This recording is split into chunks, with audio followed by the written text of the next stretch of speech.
When you look back on everything, will it all be worth it? Yeah, we gon' see.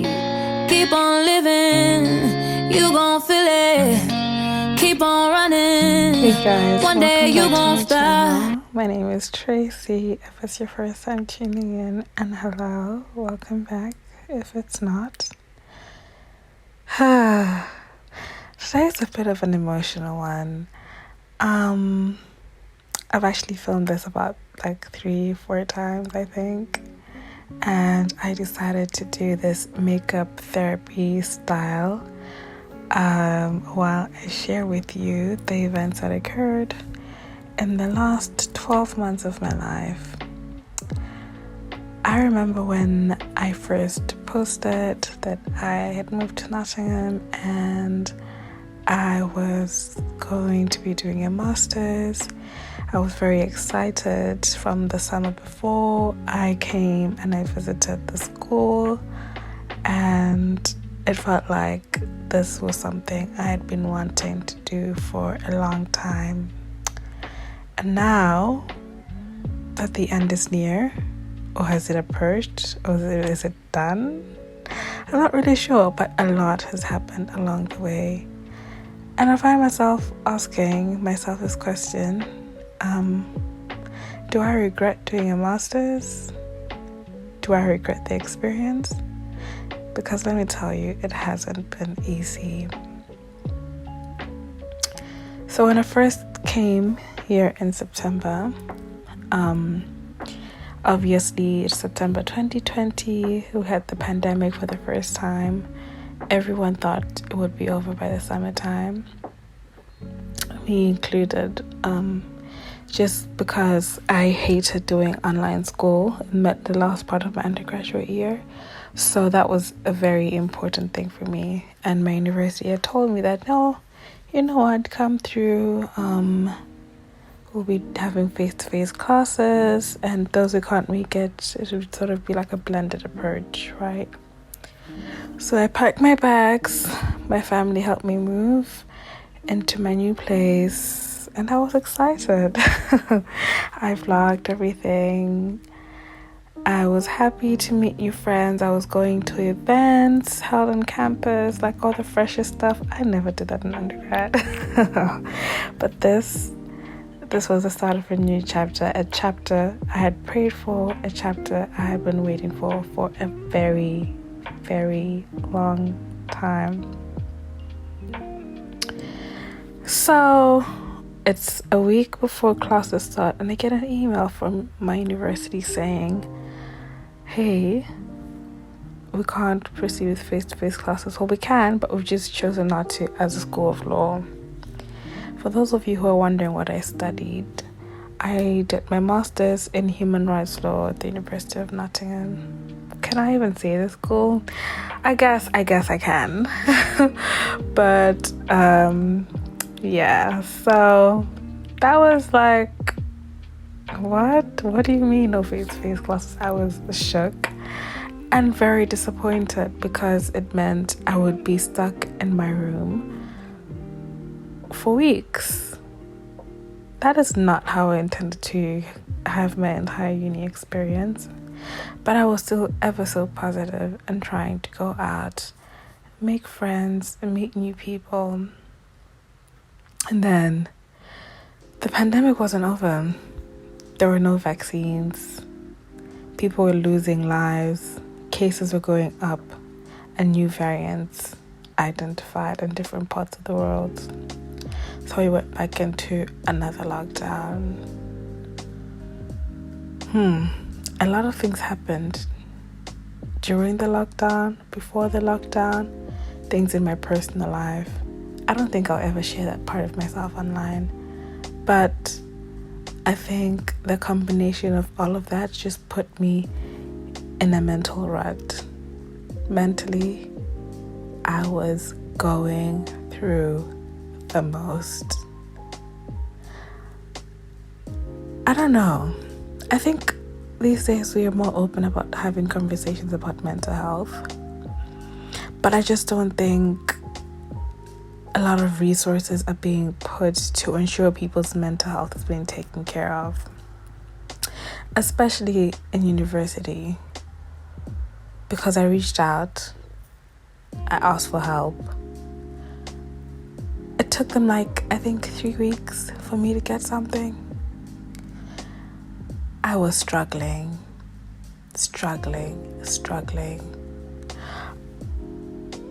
At some point, I could easily go 48 hours without sleeping because one, being asleep was giving me so much anxiety, but being awake was also so hard.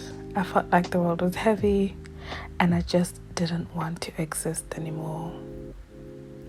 Sorry, I should have put a trigger warning at the start of this video. But I'm just trying to give you the full picture that things were really difficult for me. So I told my parents that, hey, I want to come back. Or I told my mom, I want to come home. Since school is online, I'd like to come back and spend some time with you because I haven't seen you since before the pandemic and it's been a very long time. I could just use some support. I didn't really tell her why. I didn't tell her what was going on, and she just said, okay, we'll make a plan. But when I tell you traveling during the pandemic was so difficult, I think it's improving. I wouldn't say it's improved, but it's improving. It was so difficult. There were so many obstacles that I met even before I could leave. In the meantime, my situation with my mental was just getting worse and worse and worse and worse and worse. I think the fact that I am in a cold country in the UK, it just didn't help my situation because it's very few days of sunshine, lots of rain, lots of isolation because of the pandemic. And just me and my dark thoughts, days in and days out. This is not how I imagined I'd be spending the 1 year of my life that I'd looked forward to for the longest time. I think since I was in first year, I knew I wanted to do this master's. And I knew I wanted to do that at a school with a relatively good reputation. When I chose University of Nottingham, I thought, wow, they have the Human Rights Law Centre. I'd like to volunteer there. I'd like to do this. I'd like to do that. I had so many plans. But I guess the pandemic ruined a lot of plans for others. And I felt guilty almost for feeling this way because it's like, Tracy, people are losing lives. You're alive. Why are you why are you tripping? But oh gosh, it was just a really difficult time for me. I tried to engage with my studies because that's just who I am. I've always been a person who loves school and all, but for the first time in my life, I couldn't fully engage. I was almost absent. I was present but absent, but I was alone, staring at my screen with my university lecturer, a lot of black boxes because people's cameras were off. That was tough. That was really, really tough. Really tough. So eventually I opened up to my parents about what I'd been experiencing and my mental health, seeing that I hadn't been receiving support from my university. Or I did eventually. I did eventually. It just took them a long time because someone was on annual leave or something like that, and this person couldn't see me and this one couldn't do that, and I should refer myself to it sounds like gibberish, but that's what it was like in my head as well. Guys, I went through a lot. Okay, cool. So it's now the end of the school term. Can you imagine? The end of the school term was when I actually managed to get a flight out of the country. And I went to Zim. Now, if you know me, you know that I'm Malawian. I'm not from Zimbabwe. but my mom lives in Zim and she works there. So that was what I needed. I just needed my mother's love. I wasn't really keen on going to Malawi at this stage. I haven't been in a long time, but it just wasn't what I wanted. I still just wanted to be alone. I found everything so overwhelming and I just needed my mother's love.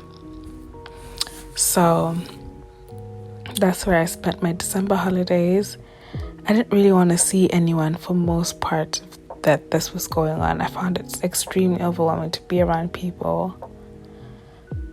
So overwhelming, so overwhelming. So it was just us. And I was still struggling, but now I was getting help. So that was really useful. And I started to pick up on new things again, hobbies, like exercise. If you follow the balance space, I had been posting throughout December of me working out and eating clean. I started baking. That was really fun. And I think it was really good that I went home. But the interesting thing is I was only supposed to be there for a month. I was only supposed to be there for a month. In January, I had some assessments that I was going to take back in the UK and then continue with my degree, I guess, because now I'm starting to feel like things will get better. I'm starting to feel like there's a sense of hope. But lo and behold, travel restrictions come in place. My flight got cancelled. 2 hours before I left for the airport, I think it was, because of new travel restrictions into the UK. 2 hours before, I literally broke down and cried, and I felt like why does the world hate me? Why does it actually hate me? Like, I want to go back. I don't want to stay home for this long. I mean, home has served its purpose, but I don't want to stay home for this long. I mean, I'm not still great, but I'm in a better space mentally, and I think I can handle the rest of the winter. Plus everything else. The load on my shoulder, the load on my mind, it was getting lighter. So I thought I could handle it, right? Because, I can. But it just didn't happen, and I was stuck in Zim for 6 months. And I feel like this single event, it just triggered so much for me. I felt like I even took like a couple of steps back in me feeling better mentally, because now I was really sad because I had plans for myself. Oh, I should have mentioned, I think there was a boy involved as well. So me sticking around sort of meant that our relationship was shaky, which is a bit of like a red flag really in hindsight, because he knew what I was going through and he knew I needed the emotional support. So why would he leave me if I'm stuck in another country? But he did, and that made me really sad. Aside from the boy situation, right, I missed some of my assessments because of my mental as well.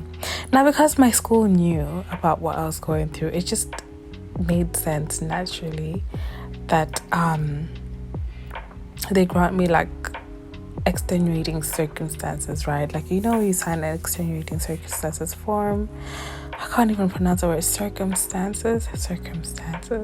Girl, I don't know. But that thing, because I asked for an extension, I said I just need more time. I can do this, but I need more time because I'm still I was just slow. I was really just slow with everything, and I had a very short attention span, and still my sleep wasn't back to normal, so I could have gone 24 hours without any sleep, which made it really hard to function. So they knew the situation. My therapist, who I had now been seeing throughout the December period, also wrote to the school and said, hey, she needs this extra support, so please grant her the extension. Now, what had happened was the deadline for my assessments reached way before my extensions were approved. So my tutor just said, hand in what you have or you could lose marks. And I handed in what I had, and I didn't have like 1 or 2 papers done by the time. So I just continued working on them and I handed them in when I was done. A month or 2 down the line, I am notified that my extensions were not granted, which meant I failed because now I had late penalties, which brought my marks down to like 40-something%. And the pass mark was 50. So essentially what they were telling me was that I had failed. No way. Not after all of this. I'm not failing because I've pushed through. Like, I've actually pushed through. If you remove those penalties, I've actually passed. And to pass in the midst of all this chaos at postgraduate level, and then you want to fail me because why? I actually didn't understand why they didn't grant me the extension. To this day, I don't know why. I could have appealed, but I just couldn't be bothered. I was just focused on moving forward. That kind of rhymed, didn't it? Anyway, so yeah, fast forward, what did I get up to during these 6 months in sim?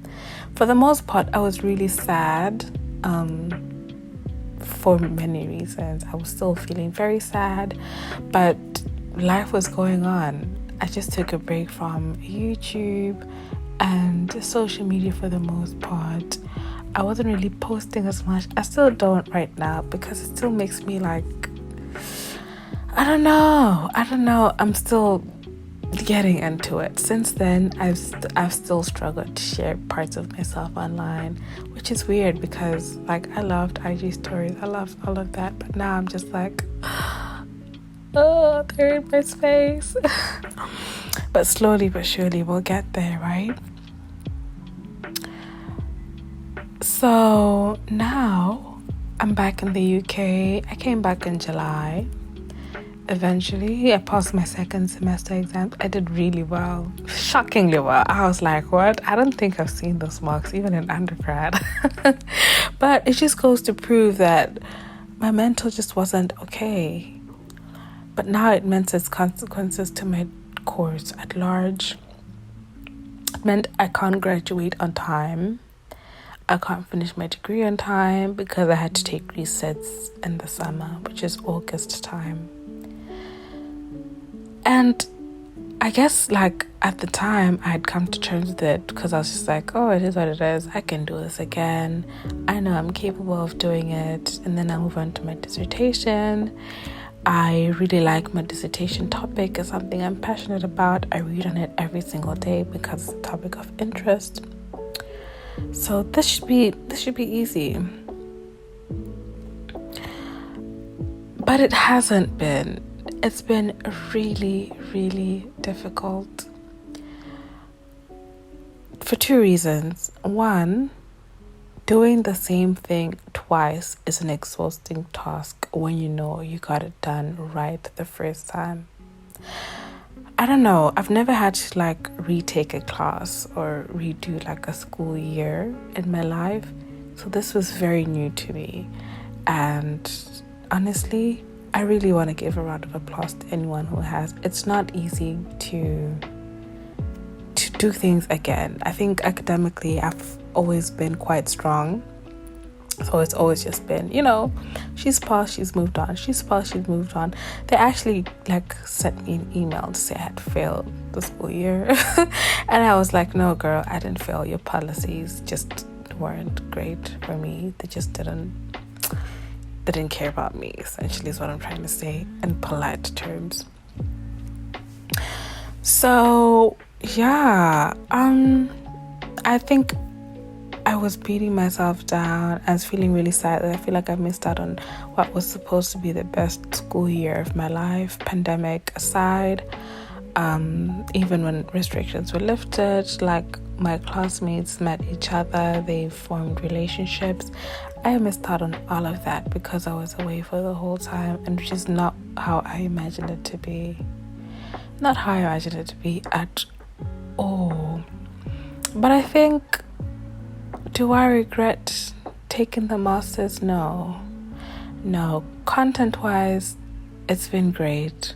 The stuff I've learned, great stuff, and it's really opened doors for me. Despite all of this, in the last, I would say 8-9 months, I have done great things for my career, okay?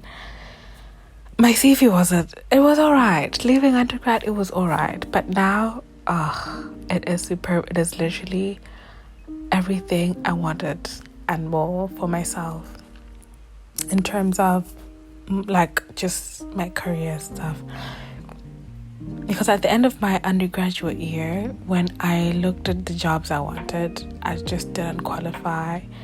And now it's just nice to know that I now I qualify. If I don't get in, it's just because, a job is not that easy to get. But I feel really tired and bored of everything.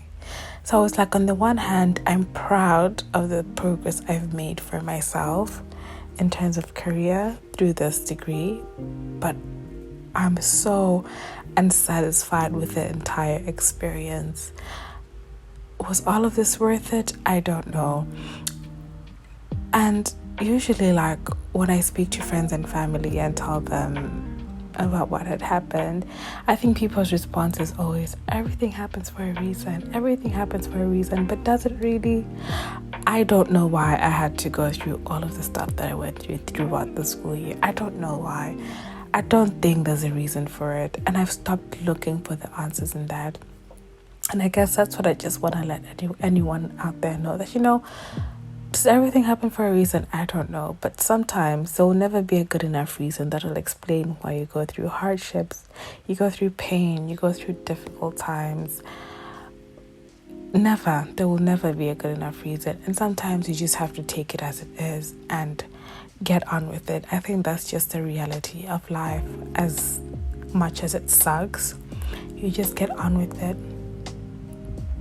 But here I am now, so I've now officially passed all my assessments. I'm working on my dissertation, but I just feel tired because I feel like I'm ready to close this chapter and move on to the next. But in order to move on, I need to persevere and just push through for the next few months until I finish. And I can post that picture in front of my school of law saying, I mastered it. Okay, that's Tracy with the LLM. Period. So for anyone who's watching this video, I just hope you know that if you're ever going through anything, a rough patch in your life, just trust the process. Things can get better. Just trust the process. That's what my therapist would tell me, that, hey, how are you feeling today? And sometimes I'd be like, you know what? I've had those days again where I feel like I don't want to be alive.